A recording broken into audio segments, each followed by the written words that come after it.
C'est un véritable camouflet qui vient d'atterrir sur le visage du régime marocain un revers cinglant qui a réduit à néant ses manœuvres politiques, prétendant calmer la tempête par des moyens pacifiques. En pleine montée de la fièvre diplomatique et au cœur des frictions régionales, ce n'est pas une simple péripétie diplomatique que Rabat vient d'encaisser, mais bel et bien un verdict international fracassant qui pulvérise l'argumentaire juridique sur lequel s'appuyaient ses revendications au Sahara occidental. Ce jugement a été accueilli comme une victoire éclatante par la diplomatie algérienne qui ne cesse de plaider avec constance pour que le peuple sahraoui puisse enfin décider de son destin. Le conflit entre le Maroc et le Front Polisario, au fond, tourne autour d'une question aussi simple que cruciale. Le Sahara occidental est-il une extension légitime du territoire marocain ou bien un espace juridiquement distinct en attente d'une autodétermination qui changerait toute la donne?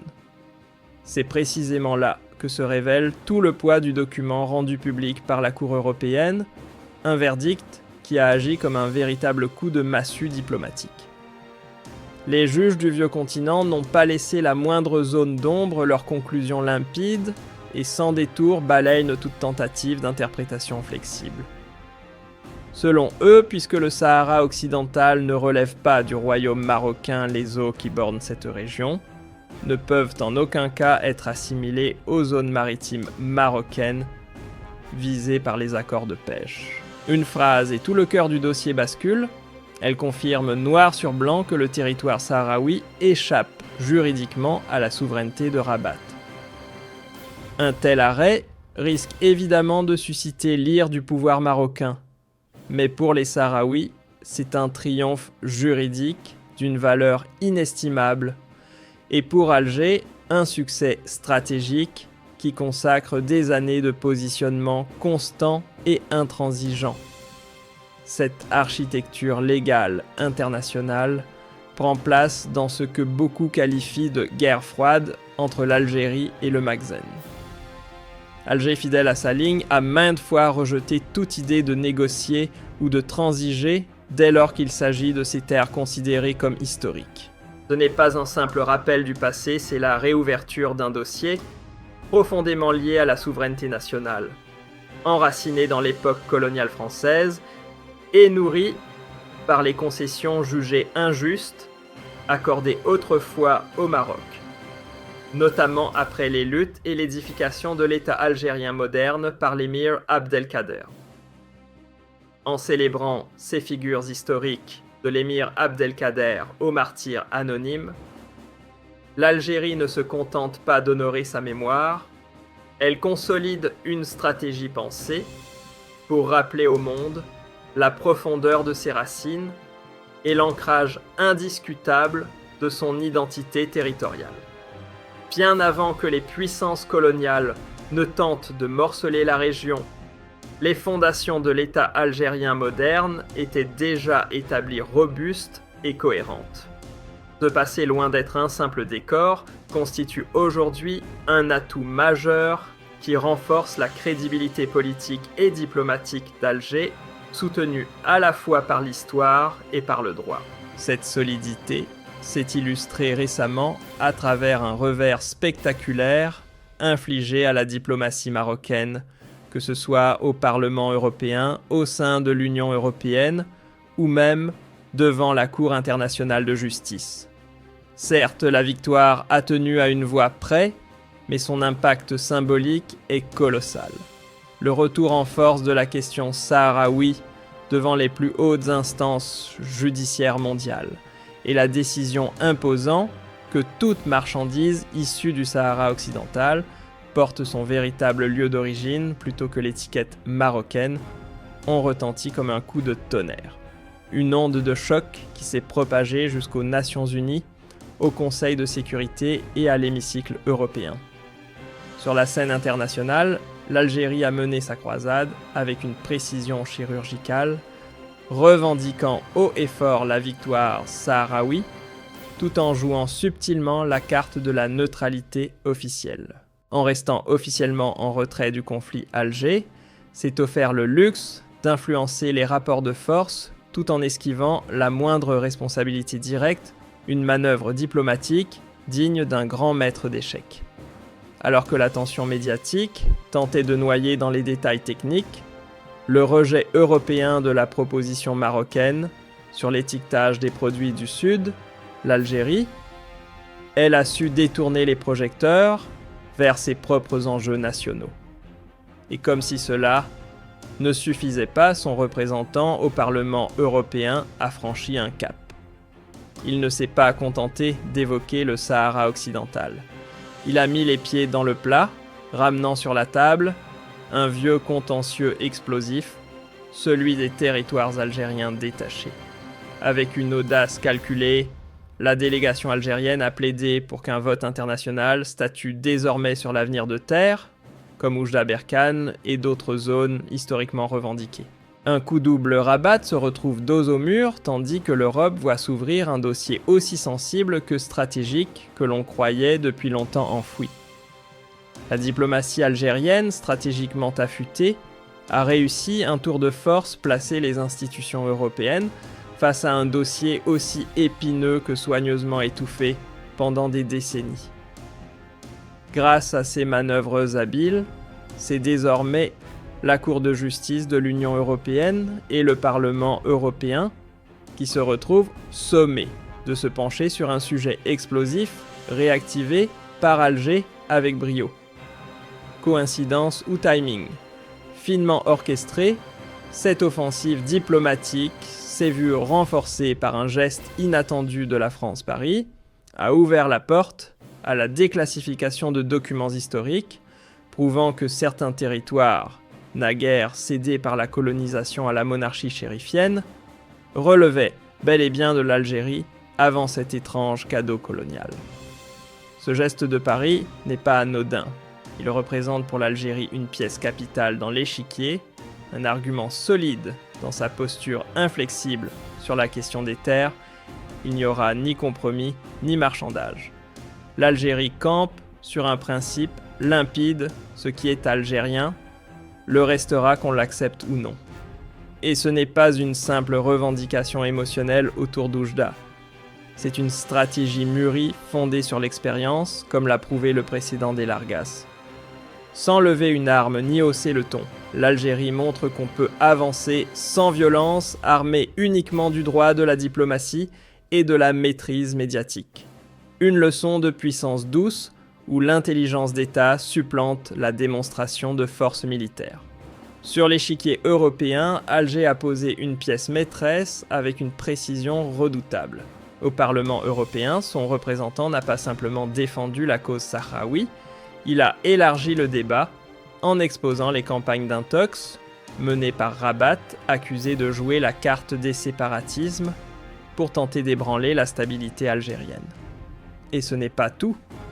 Dans une manœuvre habile, il a mis le projecteur sur une réalité souvent passée sous silence, la présence officielle d'émissaires du mouvement Rifin dans les instances européennes, révélant au grand jour un soutien international de plus en plus affirmé aux voix dissidentes à l'intérieur même du Maroc.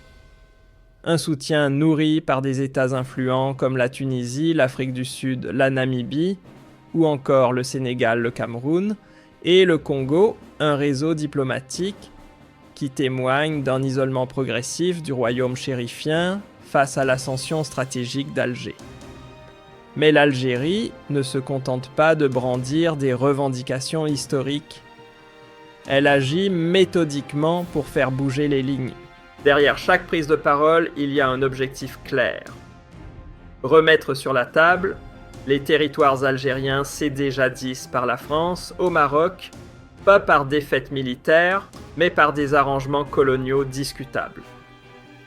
La récente victoire juridique des Sahraouis à l'échelle internationale, notamment grâce à la décision de la Cour européenne invalidant l'exploitation marocaine des ressources sahariennes, sert désormais de précédent. Cette même Cour a tranché aucun produit issu de ce territoire ne peut être commercialisé sous l'étiquette marocaine. Un jugement lourd de conséquences qui limite sérieusement les marges économiques et diplomatiques de Rabat. Et dans ce contexte, Alger transforme chaque succès judiciaire en levier intensifiant la pression pour établir ce qu'elle considère comme son intégrité territoriale. Toutes ces victoires diplomatiques et juridiques accumulées forment bien plus qu'un simple palmarès. Elles incarnent la preuve éclatante que la stratégie algérienne, fondée sur une diplomatie tenace et une légitimité historique incontestable, parvient à neutraliser sans fracas militaire chaque manœuvre adverse. Pour le peuple algérien, la restitution des terres passées sous pavillon marocain n'a rien d'un rêve chimérique. C'est une dynamique réelle, portée par le droit et enracinée dans l'histoire qui avance à pas sûrs selon une vision à long terme sans compromis ni recul. L'Algérie a démontré qu'elle savait manier les rapports de force, non pas avec des rodomontades ou des démonstrations de puissance, mais avec finesse, intelligence et méthode. Son habileté à transformer l'adhésion populaire en moteur d'influence à l'international a fait mouche. Pendant ce temps, Rabat se retrouve pris dans un étau d'un côté, les verdicts internationaux pleuvent, de l'autre, des tensions internes sapent sa cohésion. Et à mesure que sa légitimité vacille, il devient clair que le règlement pacifique du contentieux ne passera que par une chose, reconnaître enfin les faits historiques et les vérités juridiques que plus personne ne peut ignorer. En maintenant un appui total à la cause Ara, tout en relançant le débat sur ses terres d'Al-Spolié, l'Algérie place Rabat face à un dilemme sans issue, soit reconnaître des vérités historiques et juridiques longtemps étouffées, soit s'enfermer dans une impasse politique de plus en plus intenable.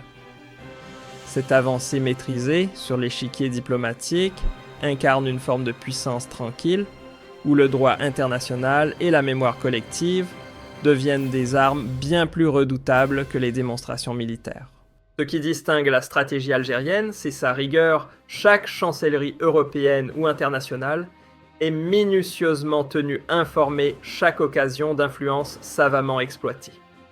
Cette mécanique bien huilée permet à Alger d'atteindre ses ambitions, qu'elles soient régionales ou nationales, avec une précision rare. Si ces succès s'accumulent, ce n'est pas par hasard, ils résultent d'une ligne politique constante, inébranlable, face aux coups de com' ou à la propagande adverse. Aujourd'hui, l'Algérie avance avec une assurance tranquille, portée par la conviction que son combat est légitime et que sa force réside dans la cohérence, la patience et la justice. En résumé, les derniers rebondissements autour du Sahara occidental. La réaffirmation musclée des frontières algériennes, telles qu'elles s'ancrent dans l'histoire, ainsi que le retour inattendu, mais désormais incontournable du débat européen sur les territoires perdus, signale l'émergence d'un nouveau chapitre dans la géopolitique du Maghreb. Ce basculement d'équilibre n'a rien d'un accident. Il est le fruit d'une série de choix diplomatiques savamment alignés d'une vision stratégique patiemment construite sur le socle du droit international et d'une rare maîtrise dans l'art de transformer les blessures du passé en levier juridique du présent. Alger, dans ce climat en mutation, a su capitaliser sur un momentum unique en bâtissant une diplomatie respectée, en catalysant un élan mondial de soutien au peuple sahraoui, et surtout en fragilisant peu à peu, mais de manière irréversible, les fondements des revendications marocaines. Ce qui hier encore semblait immuable et incontesté vacille aujourd'hui sous le poids des jugements répétés des cours européennes. Chaque reconnaissance du statut particulier du Sahara occidental devient un pas de plus vers une recomposition historique du paysage régional. Ce n'est pas sur une simple lecture mécanique des résolutions onusiennes que repose cette reconnaissance, mais sur l'assimilation profonde d'un principe fondamental du droit international. Tant qu'un peuple n'a pas exercé librement son droit à l'autodétermination, aucun État ne peut légitimement s'approprier un territoire non autonome. en invalidant l'inclusion du Sahara occidental et de ses ressources naturelles dans les accords conclus par le Maroc. La Cour de justice de l'Union européenne ne s'est pas contentée d'annuler un traité commercial, elle a réaffirmé avec clarté que le droit des peuples à disposer d'eux-mêmes prime sur tout autre intérêt. Et cette mise au point limpide et sans détour a bousculé les équilibres. La question sahraoui, longtemps reléguée au rang de dossier périphérique, s'est soudain imposée comme un cas emblématique révélateur du respect ou du mépris du droit international. Ce changement d'angle ne vient pas de nulle part, il s'ancre dans l'évolution des rapports de force régionaux. L'Algérie, grâce à son passé révolutionnaire, la cohérence inaltérable de ses positions et son refus catégorique de toute appropriation illégitime a su construire une crédibilité rare. Une stature d'arbitre moral s'est imposée à elle sans qu'elle n'ait besoin de la réclamer. Alors que certains misent sur l'intimidation, la désinformation et des alliances cousues de fil blanc, l'Algérie, elle avance en misant sur le droit, la paix et un rejet ferme de toute forme de recours à la violence. Ce choix assumé la distingue nettement de l'approche marocaine marquée par l'occupation, la communication orientée et les calculs géopolitiques fragiles. Et ce contraste autrefois discret saute aujourd'hui aux yeux de la communauté internationale.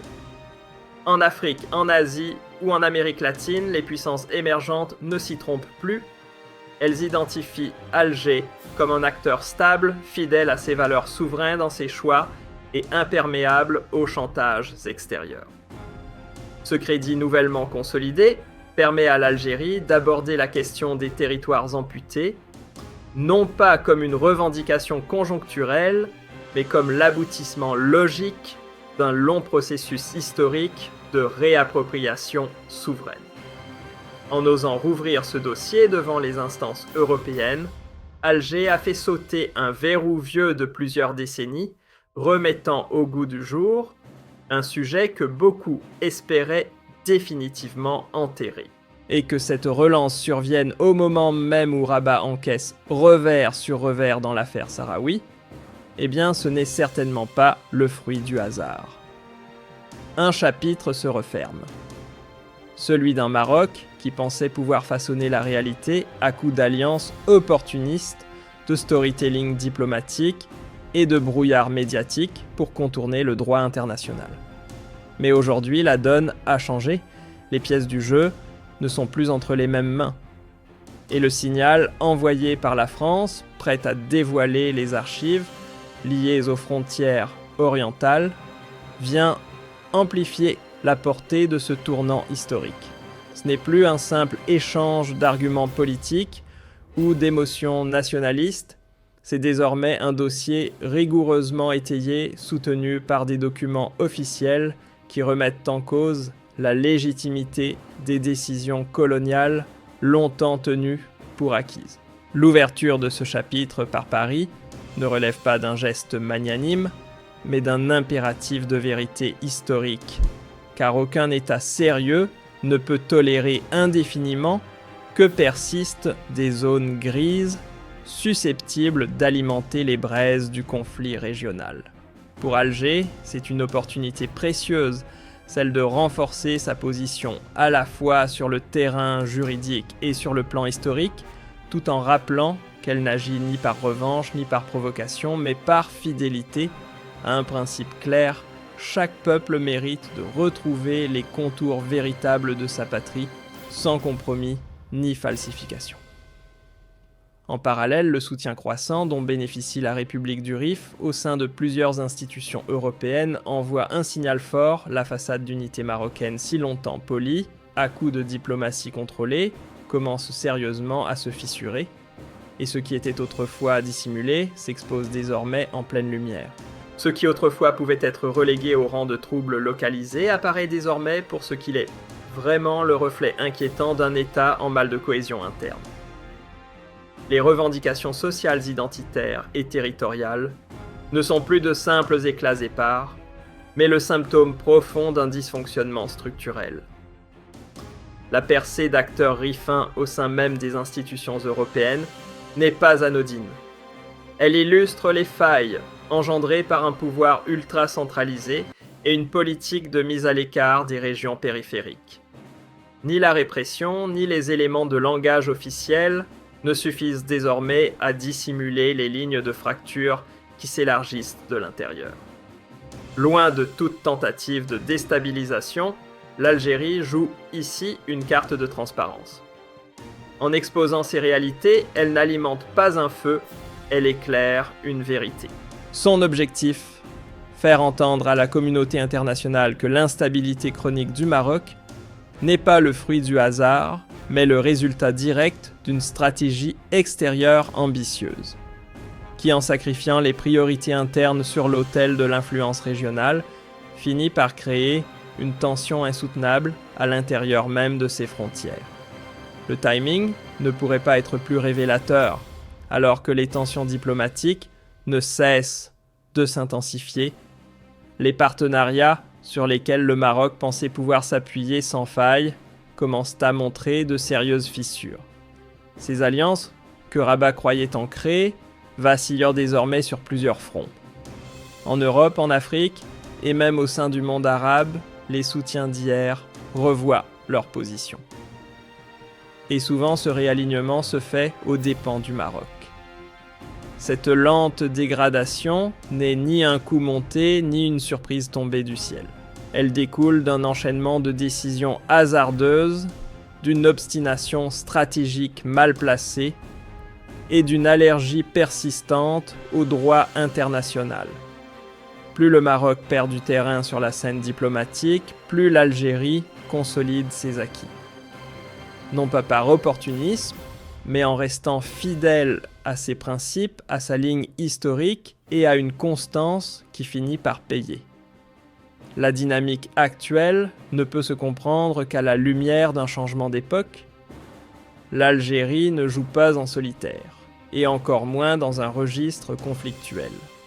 Son action s'inscrit dans une transition globale, où l'ancien schéma basé sur l'hégémonie cède peu à peu la place à un nouvel équilibre fondé sur le droit, le respect mutuel et le principe sacré de l'autodétermination. Ce basculement discret, mais irréversible, redessine les lignes du pouvoir international et Alger s'y positionne avec justesse. Tandis que certaines grandes puissances s'accrochent encore à leurs réflexes post-coloniaux, l'Algérie trace un chemin radicalement différent. Son socle repose sur 3 piliers: fidélité à la mémoire historique, souveraineté sans concession et rejet total des interférences extérieures. Ce cap, loin d'être marginal, commence à résonner de plus en plus fort à travers le monde. Pourquoi ? Parce qu'il parle au cœur des peuples, à ceux qui veulent de rester maîtres de leur destin, préserver leur identité et refuser toute domination étrangère, quelle qu'elle soit. Ce que certains prennent pour des victoires ponctuelles est en réalité le début d'un basculement global où l'Algérie assume un rôle pivot.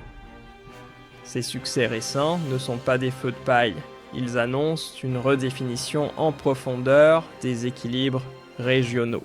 La récupération des territoires historiques ne serait pas un geste provocateur ou marginal, mais bien la manifestation la plus rigoureuse du droit international en action. Quant à la cause sahraoui, sa résolution ne viendrait pas bousculer l'ordre établi, mais clore dignement un chapitre colonial resté ouvert bien trop longtemps. Dans ces 2 dossiers, tout converge: les textes de loi, les faits historiques, les principes moraux et la voix des peuples. Et tous pointent vers une vérité unique: les droits des nations à disposer d'elles-mêmes ne peuvent être ni effacés ni contournés. L'ère actuelle n'est plus celle où l'on imposait sa volonté à coups de chars ou de traités à géométrie variable. Le vrai rapport de force aujourd'hui se mesure en légitimité, en constance historique et en fidélité aux principes universels. Forte d'un passé révolutionnaire assumé et d'une diplomatie à la fois lucide et ferme, l'Algérie entre dans cette nouvelle phase en acteur souverain, calme mais intransigeant dès qu'il s'agit de ses droits fondamentaux. Elle ne parle pas plus fort, mais elle parle juste. Et pendant qu'elle s'impose par la légitimité, le Maroc, lui, se retrouve à la croisée des chemins. Car on ne peut éternellement repousser l'inévitable. Aucun État, quelle que soit l'ampleur de sa propagande ou le poids de ses appuis, ne peut défier l'histoire à perpétuité. Les peuples, tôt ou tard, reprennent la parole, relèvent la tête et reprennent possession de ce qui leur revient. Et dans ce mouvement irréversible, c'est l'Algérie qui incarne la légitimité. Son voisin, lui, devra finir par se rendre à l'évidence. Tout cela démontre une chose, l'Algérie n'a jamais trahi sa ligne. Elle reste fidèle à son ADN politique, celui d'une nation ancrée dans la justice, le droit des peuples et la souveraineté sans concession. Ce n'est pas juste une victoire diplomatique. C'est la victoire d'une vision du monde, où la paix ne s'achète pas par des calculs, mais se construit sur des fondations solides, le respect des peuples, l'équité historique et la force tranquille du droit